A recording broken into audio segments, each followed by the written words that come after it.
Hello and welcome back to my YouTube channel. My name is Maddie and I'm going to be giving you very specific book recommendations that you guys asked for. I do feel confident when I give out book recommendations. I feel like I'm very good at reading the person or reading what they're looking for, but I repeat books that I recommend. So if you guys have heard of these books or if I've recommended them before, I can only read so many books at a time. So sometimes I repeat some of the books that I recommend. Let's just get right into it. I'm going to start out with the Instagram post that I made. And the very first one was siblings best friend to lover. So like either brother's best friend. I don't think I've ever read like a sister's best friend. Have I? I am going to recommend Say You Swear by Megan Brandy. This one has a big friend group in it. I did think some of the scenes in there were a little cheesy, but I still really loved this book. I'm pretty sure I gave it 5 stars last year. It is like 2 friend groups who kind of come together in a way, but 2 of the main characters are siblings and there is like a love triangle involved. There's a lot going on, but that one by far is probably one of my favorite brothers best friends to lovers. Another little extra side one for you guys is The Right Move. I will recommend that book whenever I possibly can. Brother's best friend, it hits so good. Dark Academia, but not Ninth House or The Secret History. I didn't read The Secret History, so I wasn't gonna recommend that one anyway. I was gonna say Ninth House, but If We Were Villains by ML Rio, I mean, that's in a school setting, like absolutely it's Dark Academia. There is a little bit of like mystery in there. It's eerie, you're on the edge of your seat a little bit, and there's a lot of like references to classical literature as well. So it really ties in with that Dark Academia. Like there's a lot of classical literature brought into that book, which I enjoyed. It wasn't my favorite book of all time, but I think this sounds terrible. I don't think I value classical literature as much as a lot of people do. That's up to you, but that is absolutely Dark Academia. There are eerie vibes. It's set in a school. It's dark. It's a darker one. A slow burn that is not 500 pages long. Sometimes slow burns, they just are like way too long. Like Mariana Zapata, for example, will forever love her books, but they're like 700 pages and they're bricks, you know? And that's a lot of time and effort. Sometimes you want something slow but quick at the same time. That made no sense, but whatever. I'm gonna say, because I just finished this recently, Saving Six by Chloe Walsh, but that also kind of ties into Binding and Keeping 13. It is very Wattpad-y, so be careful going into it. Don't expect the best literature in the whole wide world, but you can expect lots of dialogue and you can expect slow. And actually, Keeping and Binding 13 are pretty long. Those are like 600 pages. Saving Six, though, is a little bit on the shorter side. I think like 380 around there. But I'm gonna give another recommendation as well for this one. Butcher and Blackbird, totally different vibe. Serial killer romance, like absolutely different from Saving Six, just so you know, like complete opposite sides of the spectrum of romance. But Butcher and Blackbird, it spanned over 4 years, but it's a short book and they're kind of mutual pining, kind of constantly wanting each other, but they won't ever admit it until the very like end. When they do admit it, it's incredible because you've been waiting for 4 years. Not really, like we haven't been waiting for 4 years, but they have, so the tension is high. It's great. Your best Emily Henry book. I just read Funny Story, probably one of my top ones, but I think People We Meet on Vacation is still #1 for me. I need to reread that because I read that like 2-3 years ago and I feel like maybe my taste will have changed by now. I don't know, but as of right now, like from the reading order that I've done with Emily Henry, I would say People We Meet on Vacation is #1. Funny Story is #2, 100%. I loved it. I had so much fun with that one. I feel like that was one of the more fun Emily Henry books. Like it wasn't too serious. There were some serious topics, but it was way more fun than her other books. Then Beach Read, then Happy Place, then Book Lovers. I didn't love Book Lovers. People say that like the reread of Book Lovers is a lot better. Maybe I would do a reread video of where I just reread her books because I hear so much like people love Beach Read or love Book Lovers, and I do enjoy those books, but I did not like fall head over heels like a lot of people did. So fantasy. And this is just like any fantasy, I'm guessing. So I'm gonna recommend Tress of the Emerald Sea by Brandon Sanderson. That one is so goofy and so fun, and one that I was not expecting to like as much as I did. I like Brandon Sanderson. I do. Like, it was completely different than what I'm used to reading from him. The pacing was amazing. The character was really, really quirky and goofy. This world was quirky and goofy. it was an odd book. Now, like looking back, it was an odd book, but it was a good fantasy book. Like dipping your toes into fantasy, this is a good one. It is more of like an adventure book. There's not a lot of like romance. There's not a ton of world building, but there's like the world that you're put into, you're just like immersed immediately. I did really like that book. Another fantasy book that I would recommend, more on the romantasy side, would be When the Moon Hatched by Sarah A. Parker. I finished this a few weeks ago. This one was heavy on the fantasy and the romance was there. The romance was there. I think in book 2 the romance will pick up a little bit more, at least I hope, fingers crossed. I did a whole reading vlog on this book so you guys can go watch that, but fantasy side of this book was so fun. There's a glossary in the beginning of this book, like a 20-page, 15-page glossary that kind of, you know, you reference throughout the book because there's a lot of terms that we wouldn't know because we don't live in that world, you know? Unfortunately, we don't. But good on the romance and heavy on the fantasy. I enjoyed that one. Mutual pining for a long period of time. It's one of my favorite tropes. Top 5 for sure. Mutual pining. Like they have to like both want each other equally. Let me recommend Powerless by Elsie Silver. Sloane and Jasper, they've known each other forever, but Jasper has been a little bit older, so he's never really had like an eye for Sloane until they're adults. And Sloane has been pining after him for her whole life, basically, ever since she met him. But Jasper really like picks up the pining in the beginning of the book when some stuff goes down. The pining in that one is just so great. Like the tension is high. It's wonderful. Another mutual pining one that I'd want to recommend as well is Caught Up by Liz Top Ford. The lust is really, really strong in this one. Like they are mutually just wanting to like bang it out, and they do. But the first like half of the book is them mutually pining for each other. A book that I most relate to, that's like really hard because I feel like there are elements of every book that I really relate to. But recently when I did read Funny Story by Emily Henry, I related to that one a lot. Our main character, Daphne, has some traits, like character traits that I notice within myself, and they aren't like the absolute best traits a person can have, but for example, there was a quote in that one that Daphne said, and I want to read it out loud. It is, "I was never the one just having fun. I was the one anticipating consequences.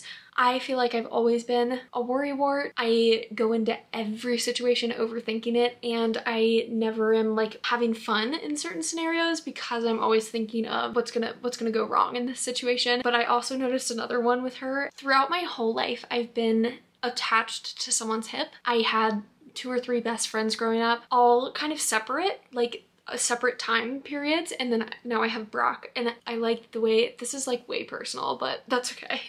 I like the way Daphne's having a conversation with a coworker, and she's like, "You're a we girl. Like, we love that restaurant. We always vacation there. We don't really like scary movies. A woman who's more comfortable being a part of a whole, who never goes anywhere without a partner. I've always cleaved to the people that I love, tried to orient my orbit around them." And I feel like that's so me. I should probably go to therapy, but that's okay. We're gonna move on. The first books you would replace if you lost your whole collection. That hurts my heart just thinking about it. Like, I don't want to think about that, but if I had to think about it, I would say probably like my beginning books, like my OG books. It would be this shelf right here.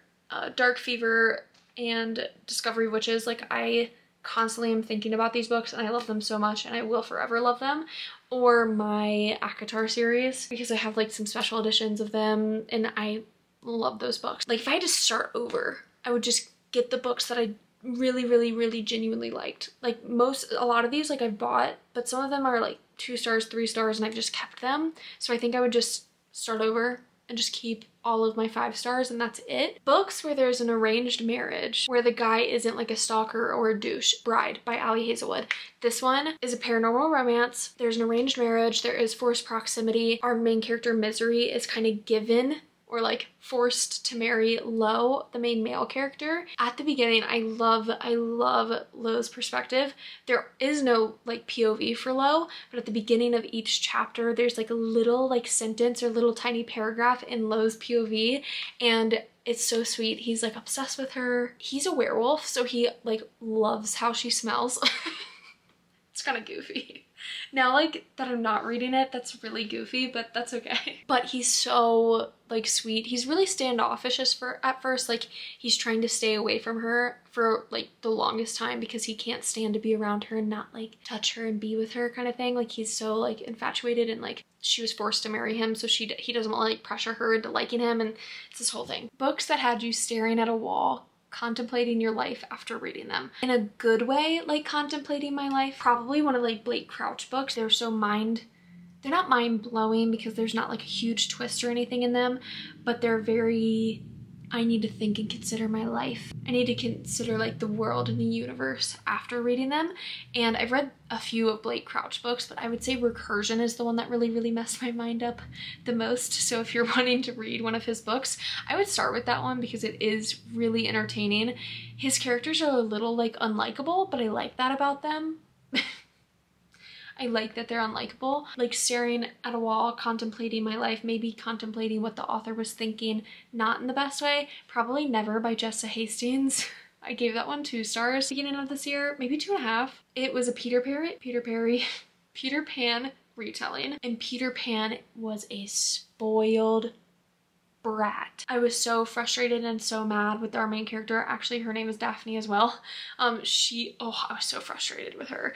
And at the end, I was just completely staring at a wall. Like, what the fuck did she just do? And I was mad. Like, it wasn't a happy staring at a wall. It was like a, I'm not reading the second book, staring at a wall.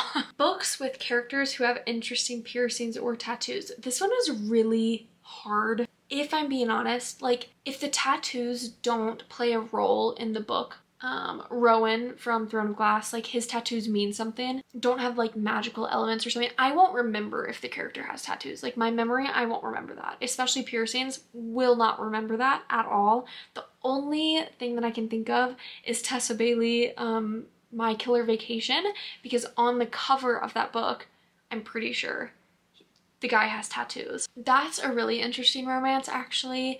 It's like a teacher and a bounty hunter who kind of meet at this house that they're both, I kind of forget what they're at this house for, but they're trying to solve a murder that they kind of stumble upon. A book with Enola Holmes vibes. I loved Enola Holmes. Millie Bobby Brown is one of my favorite people ever. The Reappearance of Rachel Price, which I read recently, I would say that, or like A Good Girl's Guide to Murder, because it is a younger female protagonist, so it's a young girl trying to solve a mystery. It's fun, they're quirky, and they're witty, just like Millie Bobby Brown is in Enola Holmes. This one confused me. I have to read this one slow. Books with academic setting and a little spice. This says and little spice, so I'm guessing little spice, they mean like not much spice, like just a little or little. Check and Mate by Ali Hazelwood. It's not technically like an academic setting. They're both like complete nerds with chess, and they go to all of these tournaments together. They're studying a lot for the chess events, and they're both really young. The spice is like more closed door, but there's a lot of like cussing. It's not too young adult, like, but there's a lot more than I thought there would be. But there's little spice in that one. Like there's not a lot. If that's what you're asking for. Like not a lot of spice, that's a good one. Chloe Walsh again, Saving Six and Binding 13 and Keeping 13. It is set in an academic setting. It's set at their school, but there's like no spice. It's tension filled. Like you can tell that they're like pining for each other and they want each other because they're like horny teenagers, but there's no spice. So romance book with interesting characters. Any Abby Jimenez book has interesting characters because they're so deep and like these characters are so real. They have such interesting backstories. None of her characters are repetitive. Like they seem so real. I talk a lot with my hands. I'm noticing that in this video. Romance books with young kids in it, like a single parent kind of deal. I'm currently reading Wild Love by Elsie Silver, and that one has like a 12-year-old in it, and she's very present in this book, which I can't quite say I recommend it because I'm only like 20% in right now, but the 20%, she's been in it a lot and I wasn't expecting that at all. Elsie Silver does good with the single parent, but this one is like an older kid I feel like more romances that I read with children in it, it's like young toddlers and they're not even present. Like they're not involved at all. The True Love Experiment by Christina Lauren has a kid in it, also around that age, like 10, 11, 12. And she's really funny in that. I really liked the girl in that one, the daughter. She was great. And one of my favorite, oh my god, it's a Mariana Zapata, All Roads Lead Here. It's actually a funny scenario how like the two love interests in that one meet because of the kid. And it's an older kid too. So these are all older ones, but I like all three of those for the like having a kid in it, and the kid is pretty like involved in the book too. It's not like a toddler. Last one, this video is getting a little lengthy. This one's really fun and it's not really like book recommendations. I just thought I would throw it in. This person said, pick a book that was published each year you have been alive. I'm 25 years old. That would take forever. So I'm going to compromise and I'm going to do every 5 years, okay? I was born in 1998. Harry Potter and the Chamber of Secrets came out in 1998, and Harry Potter is one of my favorite series of all time. I need to reread that. Like, I keep saying I want to reread stuff, but it's like, when do I have the time to reread books when I want to read new books? 2003, so I was 4 years old. The City of Ember. I reread this last year because I remember loving this book so much. I think it was in like second or third grade. I did not know it came out in 2003. I was shocked. I thought it came out way later, like when I was like in second or third grade, but no, it came out when I was in 4, not even in school yet. 2008, I was 9 years old. The Host by Stephanie Meyer. I went through a Twilight phase in like 2007, 8, and 9, but The Host was like the first book outside of Twilight that I read. I was 9 years old. I don't really think I understood The Host or like reading it. I feel like that would be a fun book to kind of dive back into and see like how much I remember from it, or am I remembering the movie? But I remember that being one of the first books besides Twilight that I like actually read. 2013, Crown of Midnight by Sarah J Maas came out. 2018, Love and Other Words by Christina Lauren. Also another surprise. I thought this book came out when I read it like in 2021 or 2020. Like I was not expecting when I was 19. Like what was I doing at 19? Why was I not reading Love and Other Words? And 2023, The Right Move by Liz Tottenford, because that was my favorite book last year. So that is it for this video. Thank you guys for tuning in. I'm sorry again if you guys have heard these books and these recommendations over and over and over again. These are just some of the books that I thought of when I looked at your specific recommendations. So thank you for everyone who did ask for a specific recommendation. I hope that you got something out of it. I hope that you take these books and maybe you read them yourself. They are some of my favorites. So have fun, happy reading. See you in the next video. Siblings to Lovers. Oh. Oh my god, wait. Okay, wait. Not that, okay?